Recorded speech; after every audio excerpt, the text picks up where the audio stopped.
An organic soup with live raw food sprouting recipe idea for vegan soups. I just got creative and put in some organic carrots and zucchini with beans for protein. So I put in kidney beans, garbanzo beans, and tempeh, which is soybean based, all good vegan protein.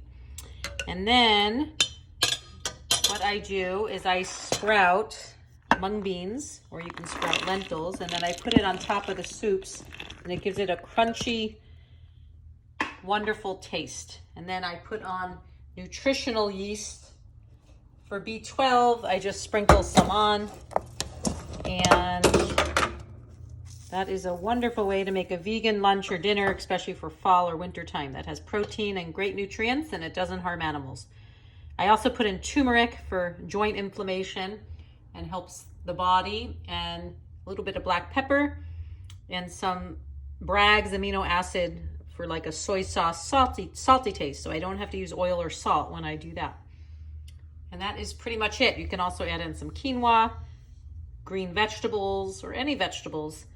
And I did put a little bit of tomato sauce in this as well, so it gives it a nice flavor, like a chili flavor. I just kind of made this up, but you can get creative, and hope this inspires you to eat healthy and more vegetables and less or no animals, because we do not need them. They're our friends, not food. Have a wonderful day and enjoy these yogic recipe vegan ideas. Namaste.